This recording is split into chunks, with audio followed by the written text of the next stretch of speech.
Nasa Las Vegas, Nevada na si Manny Pacquiao at ang kanyang buong team para sa laban nila ni Floyd Mayweather Jr. sa May 3, oras dito sa Pilipinas. Kumpiyansa ang pambansang kamao na handa na siya at mapapatumba niya ang undefeated na si Pretty Boy. Makibalita tayo kay Jasmine Gabriel. Bago bumiyay pupuntang Las Vegas, Nevada, alas 4 ng hapon oras sa Amerika, muling tumakbo si Manny Pacquiao sa mabundok na bahagi ng Griffith Park sa Los Angeles, California. Pagkatapos nito, dumiretso siya sa wildcard gym kung saan naman siya nakaapat na rounds ng sparring at iba pa pagsasanay. Tuloy rin ang kanyang crunches at shadow boxing. Tila walang mababakas na pagod at kaba sa pambansang kamao. Pakiramdam ko, ready na ako 100%. God is good. I have confidence, I have peace of mind, and I'm ready for the fight. Pabiru pa nga niyang mensahe sa kanyang fans. Huwag kayong kabahan dahil ako naman ang lalaban. So, pray nyo lang ako. At nang tanungin naman kung ano masasabi niya sa kanyang makakatunggaling si Floyd Mayweather Jr. Know the Lord. That's all I can say. Know the Lord.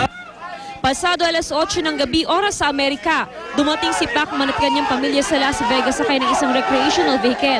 Dumiretso sila sa kanilang hotel suite. Bukas din inaasahang darating sa MGM Grand si Mayweather para sa laban sa May 2 oras sa Amerika. Ang unang batch ng Team Pacquiao na nauna na sa Las Vegas, naging abala sa paghahanda sa pagdating ng pambansang kamao. Punong abala rito ang cook ni Pacman na si Nonoy Neri na namili na ng sangkap ng kanyang mga lulutuin para sa pambansang kamao. Bukod kina Pacman at Pretty Boy, naghahanda na rin ng kanilang mga taga-suporta para sa laban. Ang mga kapwa-kongresista naman ni Pacman at iba pang negosyante nagsimula ng bumiyahe pa Amerika. Pero maging sila, hirap ding makakuha ng tiket. Ayon kay Ako Bicol Party List Representative Rodel Batucabi, hindi bababa sa 30 kongresista ang pumunta sa Las Vegas para sa Pacquiao-Mayweather fight.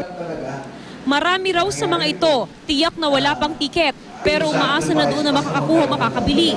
Kung wala talagang tiket, baka sa labas na lamang ng MGM Grand sila manood. Bagaman may mga bumabatiko sa mga mababatas na personal na nanonood sa mga laban ni Pacquiao, depensa ni Batucabi, ginagawa nila ito para palakasin ang loob ng pambansang kamao. Ayon kay Speaker Sonny Belmonte, walang nagpaalam sa kanya para manood ng laban, pero sa pagkakaalam niya, nasa 30 ang kongresistang nasa Amerika ngayon.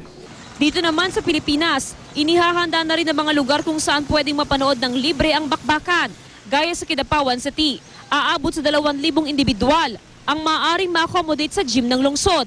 May mga inihanda na ring generator set kung sakaling magka-brown out. Jasmine Gabriel, Nagbabalita, Pilipinas.